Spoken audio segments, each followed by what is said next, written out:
சேனலில் 500 subscribe reach பண்ணியிருக்கேன். So எல்லாமே உங்கள் தயவு தான். நீங்கள் இருக்கிற நம்பிக்கையில் தான் நான் ஸ்டார்ட் பண்ணேன். ஸோ தளபதியோட எவ்வளோ பேர் நம்ம இருக்கோம். ஸோ அவங்களோட சப்போர்ட் இருக்கனால மட்டும்தான் ஒரு 500 ரீச் பண்ணியிருக்கேன். இதை அப்படியே தொடரணும். அதுக்கு உங்கள் ஆதரவு வேணும். நான் எதனா சொன்னால் நீங்கள் தைரியமாக எங்கள்கிட்ட சொல்லலாம். நீங்கள் திட்டுறதா இருந்தால் கூட திட்டுங்க, ஒரு பிரச்சனையும் கிடையாது. பட் ஆனால் சப்போர்ட் பண்ணுங்கள். இது முழுக்க தளபதிக்கான மட்டும் சேனல் தான். இது ஒரு என்ன பண்ணாலும் நம்ம கேட்போம், நல்லதோ கெட்டதோ. எதனா ஒரு தப்பாக இருந்தால் அது கண்டிப்பாக நம்ம சொல்லுவோம். தளபதி தப்பு பண்ண மாட்டார். அதனால் அது சொல்கிறதுக்கு 0% தான் இருக்குது. ஸோ அதனால் உங்கள் ஆதரவுக்கு ரொம்ப ரொம்ப ரொம்ப நன்றி. இது மென்மேலும் தொடரணும். ரொம்ப நன்றி. சரி, இப்போ என்ன டாபிக் அப்படின்னு பார்த்தீங்கன்னா, நேற்று உதயநிதி துணை முதலமைச்சர் அவர்கள் என்ன சொல்லியிருந்தாருன்னா, அது என்ன விழான்னு தெரியும் உங்களுக்கு. 75ஆம் ஆண்டு அறிவு தின விழா. அறிவு இருக்கா? அவருக்கெல்லாம் எங்கே இருக்க போகுது. ஆனால் மேடை மட்டும் போட்டு பெருசாக வைப்பாங்க. அங்கே என்ன சொல்லியிருந்தாங்கன்னா, அதாவது சூசகமாக சொல்கிறாராமா. அதாவது விஜய்னு பேர் சொல்லிட்டு அவர் வச்சு இன்னும் செஞ்சுருவாங்க இல்லையா, அதனால் பேரில் சொல்ல மாட்டார். அவர் சூசகமாக சொல்கிறாராம். என்ன சொல்கிறாருன்னா, இங்கே வரவங்க எல்லாருமே பார்த்திங்கன்னா ஒரு கட்சி தொடங்குறாங்க. எந்த ஒரு கொள்கையுமே இருக்காது, எந்த ஒரு கோட்பாடும் இருக்காது. ஆனால் உடனே கட்சி ஆரம்பித்து நான் தான் முதலமைச்சர்னு வந்துடணும். இப்போது கூட்டம் வருதுன்னா, இப்போ நம்ம ஊரில் எஜிபிஷன் போடுறாங்க, தாஜ்மஹால் வந்துச்சுன்னா ஒரு கூட்டம் வரும் இல்லையா, அது மாதிரி மக்கள் போகிறாங்க, இளைஞர்கள் போகிறாங்க, ஃபோட்டோ எடுக்கலாம். ஐயோ நம்ம ஊர்லேயே தாஜ்மஹால் வந்துச்சு, நம்ம ஊர்லேயே எஜிபிஷன் வந்துச்சு, அதனால தானே இவ்வளோ கூட்டம் வருது. இதெல்லாம் கூட்டம்லாம் எப்படி அப்படின்னு சொல்கிறார் அவர். ஸோ எனக்கு ஒன்று புரியல. சரி, விஜய்னாக்கு கூட்டம் எஜிபிஷன் பார்க்கனால வருது அப்படின்னு நீங்கள் சொல்கிறீங்க, ரைட்டு. அப்போயும் உங்களுக்கு வரல, நீங்களும் எஜிபிஷன் தானே போடுறீங்க, அப்படியே உங்களுக்கு மட்டும் கூட்டமே வரல? வராது. ஏன்னா அது உங்களுக்கே தெரியும். நீங்கள் காசு கொடுத்து தான் கூட்டிகிட்டு வரணும் அந்த கூட்டத்தை கூட. அந்த கூட்டம் கூட நிரந்தரம் கிடையாது. நீங்கள் பிடிச்சி அடைச்சி வச்சுருக்கீங்க இல்லையா, அது நிரந்தரம் கிடையாது. பட் விஜய்னாக்கு அப்படி கிடையாது, தன்னெழுச்சியாக வர கூட்டம். நீங்கள் எஜிபிஷன் சொன்னாலும் சரி, தாஜ்மஹால்னு சொன்னாலும் சரி, கூட்டம் வருதா? ஏன்னா உங்களுக்கு தெரியுது இப்போ ரிசல்ட் என்னன்றது உங்களுக்கு தெரியுது. அது என்ன விழா? ஃபஸ்ட்டு அறிவு தின விழா. அப்போ நீங்கள் அங்கே என்ன பேசணும்? அது சம்மந்தமான என்னவோ அதுதான் பேசணும். 24 மணி நேரமாக விஜயண்ணா மைண்டு தான் உங்களுக்கு இருக்குது. அவர் என்ன பண்ணுறாரு, இப்படி பண்ணுறாரு, கூட்டம் வருது, அங்கே போகிறாரு, இப்படி பேசுகிறாரு, இப்படி இருக்காரு. 24/7 மட்டும் உங்கள் திங்கிங் அங்கே தான் இருக்குது. அது மக்களும் பார்க்குறாங்க. நீங்கள் ஈஸியாக அந்த விழா சொல்கிறீங்க.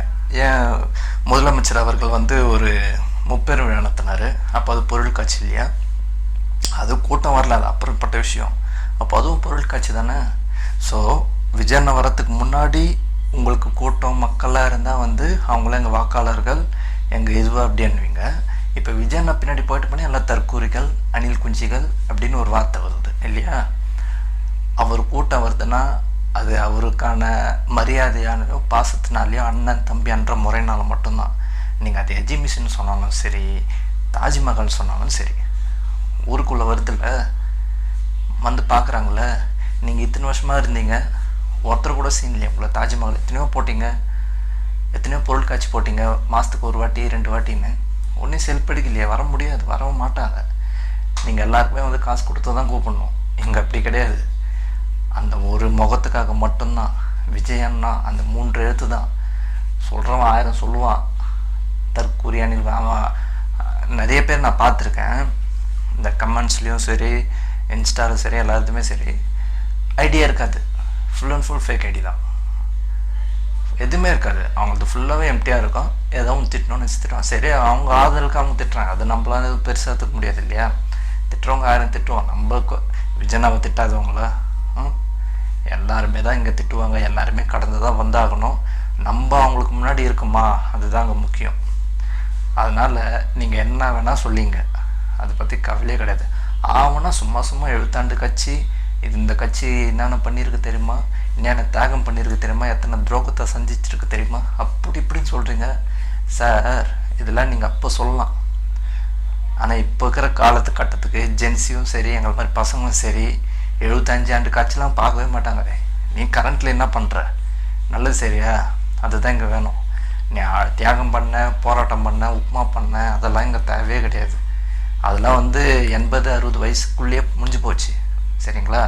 அதே எத்தனை ஜென்ஸுக்கிட்டேயோ உங்கள் மாதிரி இளைஞர்கிட்டையெல்லாம் சொன்னீங்கன்னா அப்படியா சரி ஓகே அப்படின்ட்டு தான் போவோம். அதை பற்றி ஆராயலாம் மாட்டோம்.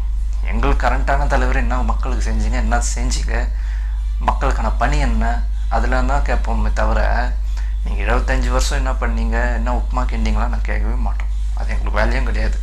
நீங்கள் அப்போ இருக்கிற ஜென்ரேஷனை பற்றி இப்போயும் நீங்கள் பேசிகிட்டு இருக்கீங்க. பட் இப்போ இருக்கிற கரண்ட்டில் என்ன தேவை, மக்களுக்கு என்ன வேணும், அந்த ஆட்சி மாற்றம் வேணும். அதனால மட்டும்தான் மக்கள் நிற்கிறாங்க. உங்களுக்கு எனக்கு ஒரு விஷயம் புரியல. விஜயண்ண பக்கம் இவ்வளோ க்ரௌடு நிற்குது, பெண்கள் இருக்காங்க, உங்களை போட்டு கிழின்னு கேட்குறாங்க. அதெல்லாம் உங்கள் காதுக்கே வராதா? இல்லை தெரிஞ்சும் தெரியாமல் நடிக்கிறீங்களா? இல்லை உங்களுக்கு தெரியாத வாசை தானே இப்படிலாம் உங்களுக்கு 24/7 மாதிரி அப்படி சொல்லிகிட்டே இருக்கீங்க விஜய்ன்னு. என்ன பேர் சொன்னீங்கன்னா உங்களுக்கு வச்சு செஞ்சுருவாங்க இன்னும். ஆனால் பேர்லாம் சொல்ல முடியாது. அதனால் நீங்கள் நூசகமாகவோ சூசகமாகவோ உங்களுக்கு எப்படி வசதியோ அப்படி சொல்லலாம். முதலமைச்சர் அவர்களும் அப்படி தான் இருக்கார், துணை முதலமைச்சரும் அப்படி தான் இருக்கார். பட் நம்ம அண்ணன் சைலண்ட்டாக செஞ்சுட்டு போயிட்டே இருப்பார். இப்போ இந்த கச்சேரி, தளபதி கச்சேரி சாங்ஸ் கூட அதில் பார்த்திங்கன்னா நிறைய பாலிட்டிக்ஸ் இருக்குது, நிறைய விஷயங்கள் இருக்குது. அது இன்னும் வயிறு எறிவீங்களான்னு தெரியும். இதுக்கப்புறம் வர நாட்களில் பிரச்சாரம்லாம் இருக்குது, அதுக்கும் கூட்டம் வரும். நீங்கள் சொன்ன மாதிரி ரெஜிமிஷன் கூட்டமாகவே இருக்கட்டும், வருதில்ல? அதே உங்களுக்கு வரல. உங்கள் சிஎம் அவர்கள் பார்த்திங்கன்னா, அதாவது உங்கள் அப்பா அவர்கள் பார்த்திங்கன்னா செல்ஃபிலாம் எடுத்துக்கிறார் க்ரௌடில். அப்போ அது எஜிபிஷன் கிடையாதா? அது தாஜ்மஹால் கிடையாதா? ஸோ ஃபஸ்ட்டு நம்ம என்ன பண்ணியிருக்கோன்றதை பாருங்கள். அதை விட்டுட்டு மற்றவனுக்கு குறைஞ்ச சொல்லி நோண்டிக்கிட்டே இருந்தால் இங்கே ஒன்றும் பண்ண முடியாது. நீங்கள் 75 கட்சியாக கூட இருங்க, 80 ஆண்டு கட்சியாக இருந்தாருங்க, 2 வருஷம் தான் ஆச்சு. சும்மா உங்களை சுத்த விட்றாருல, தண்ணி காட்டுறாருல. ஒரு 26 அன்னைக்கு இதுக்கான இம்பேக்டை நீங்கள் எல்லாருமே பார்ப்பீங்க. இப்போ நீங்கள் சொன்னீங்களா இந்த தாஜ்மஹால் பொருட்காட்சி கூட்டம் வரும்னு, அந்த கூட்டத்துக்கு தான் 26 மக்கள் உங்களுக்கு பதிலடி கொடுப்பாங்க.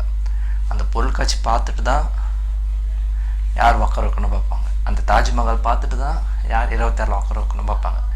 ஸோ அதனால் மக்கள் தெளிவாக இருக்காங்க, இளைஞர்கள் தெளிவாக இருக்காங்க, இந்த ஜென்சி ரொம்ப தெளிவாக இருக்காங்க. அவங்க மைண்டை நீங்கள் மாற்றணும்னு நினச்சிங்கன்னா ஒன்றும் பண்ண முடியாது.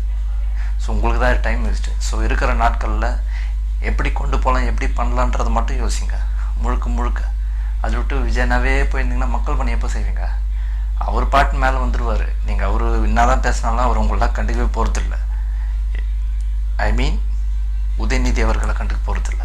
ஸோ அதனால் டிவிக்கே விசேஷ் டிஎம்கேக்கு மட்டும்தான். நீங்கள் எதை வேணால் பேசிங்க, என்ன நெரட்டிவ் வேணால் செட் பண்ணிங்க.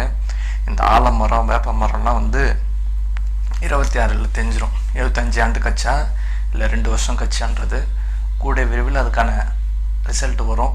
இப்போயே வாக்கெடுப்பு கணக்கெடுப்புலாம் பார்த்திங்கன்னா 2027 போயிட்டுருக்கு.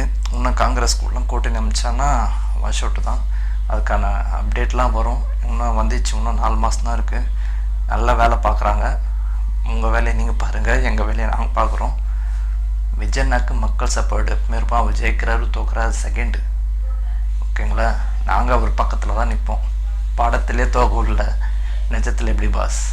ஸோ அதனால் வெயிட் பண்ணி பாருங்கள். விஜயண்ணோட இந்த அரசியல் களம் இன்னும் எப்படி மாறுதுன்னு பேசுகிறவங்க 1000 பேசட்டும். அதுதான் ஒரு மைலேஜ், அதுதான் ஒரு எனர்ஜி, அதுதான் ஒரு ஊக்கமாக இருக்கும். ஸோ கூட விரைவில் விஜயனோட அந்த பிரச்சாரம் வரும். அதுக்கு இதை விட்டு டபுள் சப்போர்ட் இருக்கும். இன்னும் கதி கலங்குவாங்க. இது தொடர்ந்துகிட்டே தான் இருக்கும். பேசினா தான் நம்மளுக்கு மைலேஜ் கிடைக்கும். அதனால் பேசுகிறவங்க பேசிகிட்டே தான் இருக்கட்டும். இனி வரப்போகிற நாட்களில் விஜயனோட அந்த அடி எப்படி இருக்குன்றதை மட்டும் இனி பார்ப்பீங்க. நல்லதே நடக்கும். வெற்றி நிச்சயம். தேங்க்யூ.